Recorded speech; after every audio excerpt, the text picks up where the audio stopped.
you're going to have to put some effort into your life. And you need to be motivated to do that.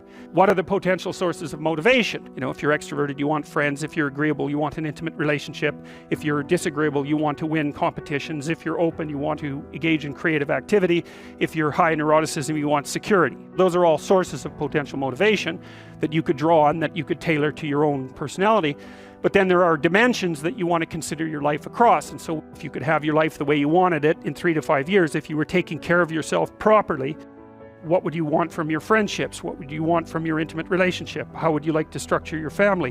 What do you want for your career? Well, how are you going to use your time outside of your job?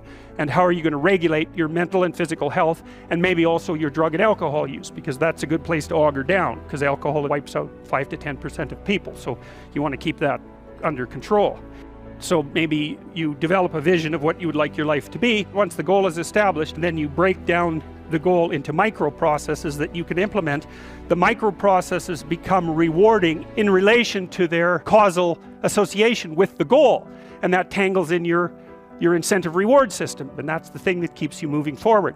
It produces positive emotion when it can see you moving towards a valued goal. What's the implication of that? Better have a valued goal, because otherwise you can't get any positive motivation working out. And so the more valuable the goal, in principle, the more the micro processes associated with that goal start to take on a positive charge.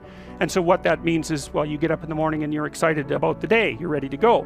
And so as far as I can tell, what you do is you specify your long-term ideal.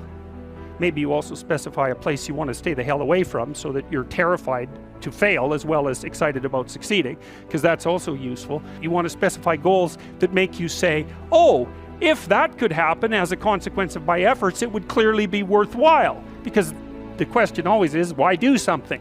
Because doing nothing is easy. You just sit there and you don't do anything. That's real easy. The question is, why would you ever do anything? And the answer to that has to be because you've determined by some means that it's worthwhile.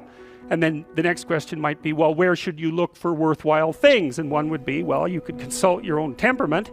And the other would be, well, you kind of look at what it is that's valuable across the lifespan. You need a family, you need friends. Like, you don't need to have all these things, but you better have most of them. Family, friends, career, educational goals, plans for, time outside of work, attention to your mental and physical health, etc. That's what life is about. And if you don't have any of those things, well, then all you've got left is misery and suffering. So that's a bad deal. But once you set up that goal structure, and that's really who it is that you're trying to be, and you aim at that, and then you use everything you learn as a means of building that person that you want to be. And I really mean want to be. I don't mean should be, even those things are going to overlap. And specify your damn goals, because how are you going to hit something if you don't know what it is? That isn't going to happen. And often people won't specify their goals too, because they don't like to specify conditions for failure. So if you keep yourself all vague and foggy, which is real easy, because that's just a matter of not doing as well, then you don't know when you fail. And people might say, well, I really don't want to know when I fail, because that's painful. So I'll keep myself blind about when I fail. That's fine, except you'll fail all the time then. You just won't know it until you've failed so badly that you're done. And that can easily happen by the time you're 40. I would recommend that you don't let that happen. So that's willful blindness, right? You could have known, but you chose not to.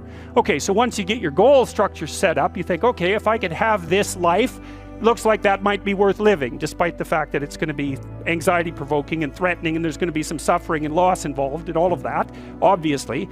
The goal is to have a vision for your life such that, all things considered, that justifies your effort. Then you turn down to the micro routines. It's like, okay, well, this is what I'm aiming for. How does that instantiate itself day to day, week to week, month to month? And that's where something like a schedule can be unbelievably useful. Google Calendar. It's like, make a damn schedule and stick to it. Okay, so what's the rule with the schedule? It's not a bloody prison.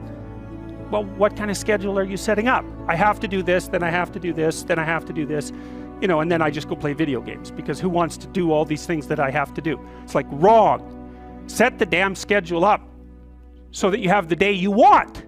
That's the trick. It's like, okay, I've got tomorrow. If I was going to set it up so it was the best possible day I could have, practically speaking, what would it look like?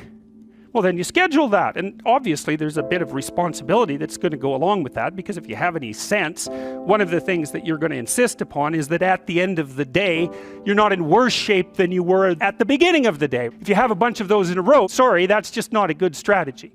It's a bad strategy. So maybe 20% of your day has to be responsibility and obligation, or maybe it's more than that depending on how far behind you are. But even that, you can ask yourself, okay, well, I've got these responsibilities, I have to schedule the damn things in. What's the right ratio of responsibility to reward? And you can ask yourself that just like you'd negotiate with someone who is working for you. It's like, okay, you got to work tomorrow. And you might say, okay, well, what are you going to do for me that makes it likely that I'll work for you? Well, you could ask yourself that. So maybe you do an hour of responsibility and then you play a video game for 15 minutes. I don't know, whatever turns your crank, man. But, you know, you have to negotiate with yourself and not tyrannize yourself. Like you're negotiating with someone that you care for, that you would like to be productive and have a good life. And that's how you make the schedule. And then you look at the day and you think, well, if I had that day, that'd be good. You'll probably only hit it with about 70% accuracy, but that beats the hell out of 0. Right? And if you hit it even with 50% accuracy, another rule is, well, aim for 51% the next week, or 50.5%, because you're going to hit that position where things start to loop back positively and spiral you upward. So that's one way that you can work on your conscientiousness, is plan a life you'd like to have. Having a little conversation with yourself. You have to understand that you're not your own servant, so to speak. You're someone that you have to negotiate with, and you're someone that you want to present the opportunity of having a good life to. And that's hard for people because they don't like themselves very much. So, you know, they're always like cracking the whip and then procrastinating. And you know what that's like because you probably waste like 6 hours a day. Your time's probably worth $50 an hour. I mean, you're not getting paid that now, but you're young. And so this is investment time. And what you do now is going to multiply its effects in the future. So let's say it's $50 an hour, which is perfectly reasonable. So if you waste 6 hours a day, and you are, then you're wasting about $2,000 a week, or about $100,000 a year. So like, go ahead, but that's what it's costing you every hour. And you need to know what your damn time is worth. When you spend an hour, was that, well, what if I paid someone $50 to have had that hour? And if the answer is no, it's like, well, maybe you should do something else with your time. And it depends on whether or not you think that your time's worthwhile. But the funny thing about not assuming that is, if you assume your time isn't worthwhile, what happens is you don't just sit around sort of randomly in a state of responsibilityless bliss.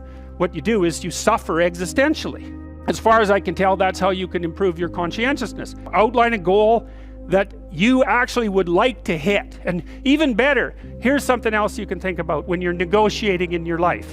You want to negotiate with your boss for a new salary, you might think, okay, I've got this damn job. How much would I have to be paid so I'd be so bloody excited to go to work I could hardly stand it? Well, you could at least know what that number is, and then you could go there and say, well, look, you know, you like to have me around. I've been doing some thinking. I think if you paid me this amount of money, I'd be so thrilled to go to work that you could hardly even keep me away from here. And your boss might think, wow, I'd actually really like to have someone around who'd be so thrilled to work that I can't get rid of them. Well, I can't give you all of that. I'll give you 75%. Maybe we can renegotiate it in a year. We plan all the time, and we're going to think about that strategically.